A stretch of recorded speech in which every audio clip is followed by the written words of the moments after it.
ഇപ്പോൾ താങ്കൾ കുറച്ച് ലേറ്റായിട്ടാണ് ഈ ചർച്ചയിൽ ജോയിൻ ചെയ്തത്. ജമാഅത്തെ ഇസ്ലാമിയും ഒരു കക്ഷിയാണ്. ഒരു കക്ഷി എന്ന് പറയുമ്പോൾ ഈ വിവാദത്തിൽ ഒരു കക്ഷിയാണ്. ജമാഅത്തെ ഇസ്ലാമിയുടെ പിന്തുണ UDF-നായതിനെ CPM വിമർശിക്കുന്നുണ്ട് എന്ന് മാത്രമല്ല, മുസ്ലിം ലീഗിന് ജമാഅത്തെ ഇസ്ലാമിയുടെ സ്വരം വന്നു എന്ന് പിണറായി വിജയൻ ആവർത്തിച്ച് സാദിഖ് അലി തങ്ങളെ കുറിച്ച് പറയുകയും ചെയ്യുന്നുണ്ട്.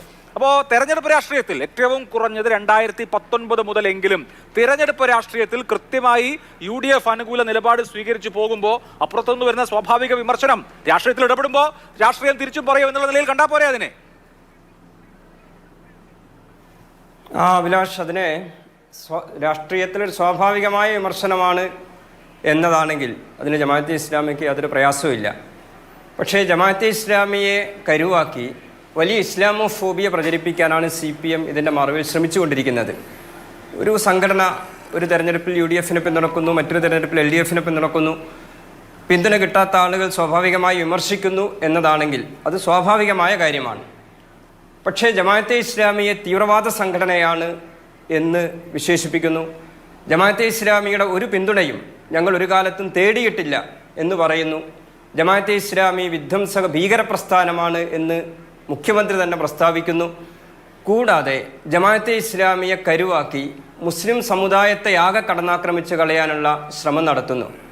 ഇതിനെ അത്ര നിസ്സാരമായി കാണാൻ കഴിയില്ല എന്നതാണ് പ്രശ്നത്തിൻ്റെ മർമ്മം. ജമാഅത്തെ ഇസ്ലാമി 2019 മുതൽ UDF-ന് തത്വാധിഷ്ഠിതമായി പിന്തുണ നൽകുന്നുണ്ട്. അതേസമയത്ത് 1996 മുതൽ നീണ്ടകാലം തത്വാധിഷ്ഠിതമായി രാഷ്ട്രീയ കാരണങ്ങളാൽ LDF-നെയാണ് ജമാഅത്തെ ഇസ്ലാമി പിന്തുണച്ചിരുന്നത്. 2019 ജമാഅത്തെ ഇസ്ലാമി പിന്തുണക്കുന്ന രാഷ്ട്രീയ പാർട്ടി ദേശീയ രാഷ്ട്രീയത്തിൻ്റെ സാഹചര്യങ്ങൾ മുമ്പിൽ വെച്ചുകൊണ്ടാണ് UDF-നെ പിന്തുണക്കാൻ തീരുമാനിച്ചത്. അപ്പോൾ ഈ പിന്തുണക്കുന്നില്ല എന്ന കാര്യത്തെ തത്വാധിഷ്ഠിതമായി മനസ്സിലാക്കുക, രാഷ്ട്രീയപരമായ കാരണങ്ങളായി മനസ്സിലാക്കുകയും അതിനെ രാഷ്ട്രീയപരമായി വിശകലനം ചെയ്യുകയും വിമർശിക്കുകയും ചെയ്യുക എന്നതിനപ്പുറം അപകടകരമായ ഒരു ലൈനാണ് ഈ വിഷയത്തിൽ CPM സ്വീകരിക്കുന്നത് എന്ന വിമർശനമാണ് ഞങ്ങൾ ഉയർത്തുന്നത്. 2019 ദേശീയ തെരഞ്ഞെടുപ്പിന് ശേഷം 2020 പഞ്ചായത്ത് തെരഞ്ഞെടുപ്പോടുകൂടിയാണ് CPM അപകടകരമായ ഈ ലൈനിലേക്ക് ചുവട് മാറ്റുന്നത്. ഹമീർ ഹസൻ, കുഞ്ഞാലിക്കുട്ടി അച്ചുതണ്ടാണ് കേരളത്തിൽ രൂപപ്പെടുന്നത്. ഇനി അവരാണ് ഭരിക്കുക എന്ന് അന്നത്തെ CPM-ന്റെ സംസ്ഥാന സെക്രട്ടറി കോടിയേരി ബാലകൃഷ്ണൻ പ്രസ്താവിക്കുന്നു. അതുമാത്രമല്ല, UDF-ൽ ഏറ്റവും കൂടുതൽ സീറ്റ് നേടി മുസ്ലിം ലീഗ് മുഖ്യമന്ത്രി പദം നേടിയെടുക്കാൻ ശ്രമിക്കുന്നു എന്ന് അന്ന് ശ്രീ കോടിയേരി ബാലകൃഷ്ണൻ പ്രസ്താവന നടത്തുന്നുണ്ട്. ഇത് 2020 പഞ്ചായത്ത് തെരഞ്ഞെടുപ്പിന് മുന്നോടിയായി എങ്ങനെയാണ് CPM ഒരു സോഷ്യൽ എഞ്ചിനീയറിംഗ് കേരളത്തിൽ നടത്താൻ ഉദ്ദേശിക്കുന്നത് എന്നതിന്റെ പരസ്യമായ പ്രസ്താവനയായിരുന്നു. അല്ല, അങ്ങനെയാണെങ്കിൽ ടി ഷാക്കിർ, ചരിത്രം ആവർത്തിക്കപ്പെടില്ലേ? നിങ്ങളുടെ പിന്തുണ UDF-ന് ഒരു ബാധ്യതയായി വരില്ലേ? 2020 പഞ്ചായത്ത് തെരഞ്ഞെടുപ്പിൽ ജയിച്ചത് LDF-ആണ്. 2021 നിയമസഭാ തെരഞ്ഞെടുപ്പിൽ 2016-നേക്കാൾ കൂടുതൽ സീറ്റുകൾ നേടിക്കൊണ്ട് വിജയിച്ചത് LDF-ആണ്.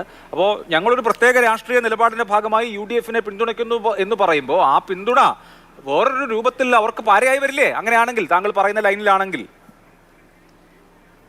തെരഞ്ഞെടുപ്പിൽ ജയപരാജയങ്ങൾ ഉണ്ടാകാം. ഒരു മുന്നണി ജയിക്കുന്നു, മറ്റൊരു മുന്നണി പരാജയപ്പെടുന്നു, അതൊക്കെ സ്വാഭാവികമായ കാര്യമാണ്. പക്ഷെ ഞങ്ങൾ ഉന്നയിക്കുന്ന പ്രശ്നത്തിൻ്റെ മർമ്മം തെരഞ്ഞെടുപ്പ് വിജയപരാജയങ്ങളെ, തെരഞ്ഞെടുപ്പിലെ പിന്തുണ നൽകാതിരിക്കുന്നതിനെ രാഷ്ട്രീയപരമായി കാണുകയും വിശകലനം നടത്തുകയും വിമർശിക്കുകയും ചെയ്യുന്നതിന് പകരം അപകടകരമായ നരേഷൻ, ഒരു സോഷ്യൽ എഞ്ചിനീയറിംഗ് രൂപപ്പെടുത്താൻ CPM ശ്രമിക്കുന്നു എന്നതാണ്. അത് ഏറ്റവും ഒടുവിൽ പാലക്കാട് നിയമസഭയിലെ പാലക്കാട് ഉപതെരഞ്ഞെടുപ്പിൽ വരെ നമ്മൾ കണ്ടതാണ്. അഥവാ സുപ്രഭാതം പത്രത്തിലും സിറാജ് പത്രത്തിലും മുസ്ലിം മാനേജ്മെന്റിന് കീഴിലുള്ള 2 പത്രങ്ങളിൽ മാത്രം ഏതുതരം പരസ്യമാണ് LDF നൽകിയത്, CPM നൽകിയത്. അത് കേരളം ഏറെ ചർച്ച ചെയ്ത വിഷയമാണ്. അപ്പോൾ ഈ അപകടകരമായ ഈ നരേഷൻ, ഈ സോഷ്യൽ എഞ്ചിനീയറിംഗ് ഒരുപക്ഷെ CPM-ന് താൽക്കാലികമായ നേട്ടമുണ്ടാക്കി കൊടുക്കും. അത് തർക്കമില്ല. അതൊരുപക്ഷെ കേരളത്തിൽ താൽക്കാലികമായ നേട്ടം ചില തെരഞ്ഞെടുപ്പുകൾ ഉണ്ടാക്കി കൊടുത്തേക്കാം. കഴിഞ്ഞ പഞ്ചായത്ത് തെരഞ്ഞെടുപ്പിലും കഴിഞ്ഞ നിയമസഭാ തെരഞ്ഞെടുപ്പിലും അതിൻ്റെ താൽക്കാലികമായ നേട്ടം അവർ അനുഭവിച്ചിട്ടുണ്ടാകാം. പക്ഷെ നമ്മൾ സംസാരിക്കുന്നത് കേവലം ഒരു രാഷ്ട്രീയ പാർട്ടിയുടെ വർത്തമാനത്തെക്കുറിച്ചും ഭാവിയെക്കുറിച്ചും മാത്രമല്ലല്ലോ.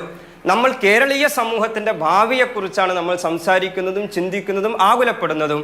ആ ഭാവിയെ മുൻനിർത്തി CPM നടത്തുന്ന ഈ നരേഷനും ഈ സോഷ്യൽ എഞ്ചിനീയറിങ്ങും അവർക്ക് മാത്രമല്ല കേരളീയ സമൂഹത്തിന് തന്നെ വളരെ വലിയ അപകടം ചെയ്യും എന്ന പ്രശ്നമാണ് ജമാഅത്തെ ഇസ്ലാമിയുടെ പൊസിഷൻ. പക്ഷേ രാഷ്ട്രീയ കക്ഷികളെ സംബന്ധിച്ച് അടുത്ത തെരഞ്ഞെടുപ്പിലെ ജയപരാജയങ്ങൾ എന്നുള്ളത് നിർണായകവുമാണ്.